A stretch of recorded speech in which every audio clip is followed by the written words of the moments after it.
Love of the same race of skin color. Dating in Africa, advice on how to locate your ideal companion. It is not something that should come as a surprise that pride plays a significant part in the culture of African countries. The great majority of people who live on the African continent do not have any problem voicing their opinions or advocating for the causes they believe in, and they are often ambitious in their pursuit of various goals. Taking this into consideration, if you are of African heritage and you are looking for a romantic partner who also shares your ethnic background, you probably already have a very clear picture in your head of the kind of man or woman you want to spend the rest of your life with. This is especially true if you are searching for someone who is also of African heritage. When it comes to connecting with African singles, there are 5 personality traits that should be avoided at all costs. When it comes to finding the African man or woman of your dreams, if you connect with the right group, you will have a lot of options to select from. This is true whether you are looking for a man or a woman. There is a good chance that you will be able to find the ideal connection that you are seeking for if you spend some time getting to know people who have the same objectives that you do. When seeking for any form of love relationship, there are some aspects of one's personality that one should try to avoid at all costs. These include the following characteristics of individuals. You might be in an unhealthy relationship if you exhibit these 7 signs. You should try to stay away from being romantically connected with someone whose major emphasis is on the amount of money you bring in. Someone who is overly theatrical or who always goes to extremes in everything they do might be a good litmus test for your level of tolerance. Desperation. Clinginess on a date is a sign that the person may have issues with their own self-esteem or may be desperate for reasons that you may not want to know about. If this is the case, you may want to avoid further conversation with this individual. Shady. If you have any cause to suspect that your date is concealing anything from you, or if you have caught them in the act of lying to you or even giving you just half the truth, it is time for you to move on to the next person in your dating pool. If you have lied in the past, you will always lie in the future. Control. If you find that you have to give up all of your spare time or hobbies just to make your partner happy, it is time to take charge of your life and end the relationship. Freak relationships are all about giving. But if you discover that you have to give up all of your spare time or hobbies just to make your partner happy, it is time to end the relationship.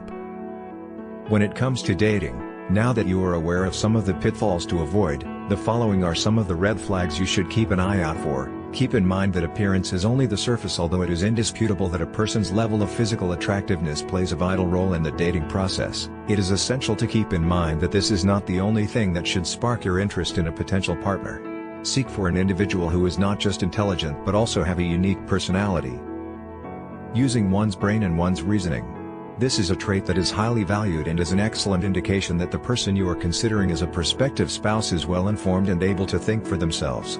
Self-respect. A person who respects himself will not only take pride in their own achievements, but they will also respect those of others, including you.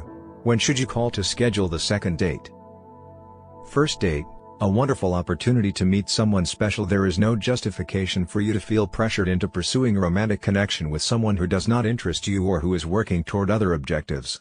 There is no justification for you to feel pressured into pursuing a romantic connection with someone who is working toward other objectives. It would be to your advantage to think about what it is that you want, and then to give that thing your very best effort. You may be sure that if it is meant to be, love will find a way to enter your heart at the proper moment, and it will happen when it is supposed to. Following the first date, there is often a period of time that is characterized by times of intense emotion. It's possible that enthusiasm is making someone's mind race as they attempt to figure out what they should do next. In the event that the date is successful, these emotions will be heightened to an even larger degree. On the other hand, now is not the moment to become heated up. Rather, you should have a cool manner. The very last thing that anybody wants to do is do anything that may drive away a potential happy companion in their search.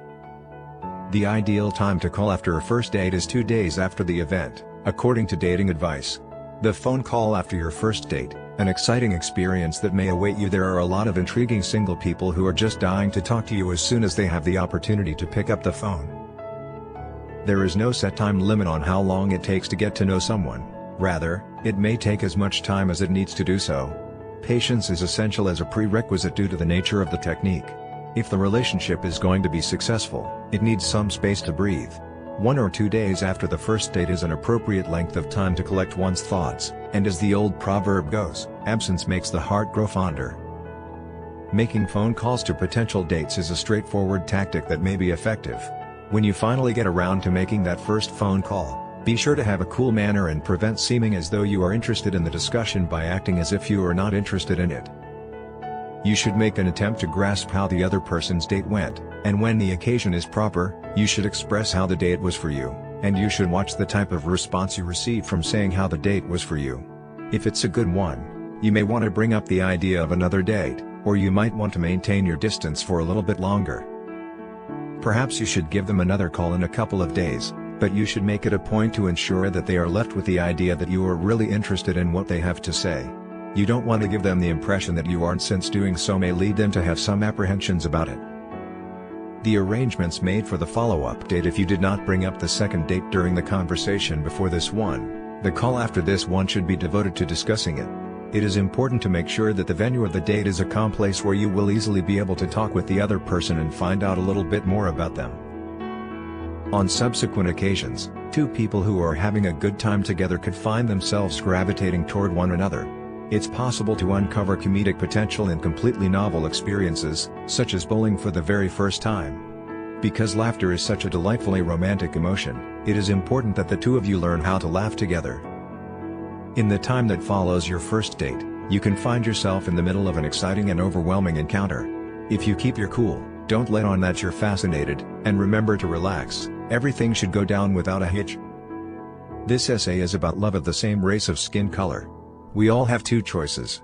We can love the same race, the color of our skin, but never choose to celebrate a day that celebrates the opposite. A day of silence, Day of Love, is observed annually and organized by some religious and political groups and is observed by churches, universities, schools, and workplaces. The idea behind these celebrations is to celebrate difference and cooperation. However, it is not celebrated in every country. Canada, New Zealand, the United States, and the United Kingdom have observed days of silence, while Australia and Uruguay have not. Though countries like India, Pakistan, and Indonesia have observed these celebrations, it is normally not celebrated, as many of the religious and political groups in India, Pakistan, and Indonesia view these events as a separatist movement towards different religious or ethnic communities. The purpose of these celebrations is to unite people, not divide them.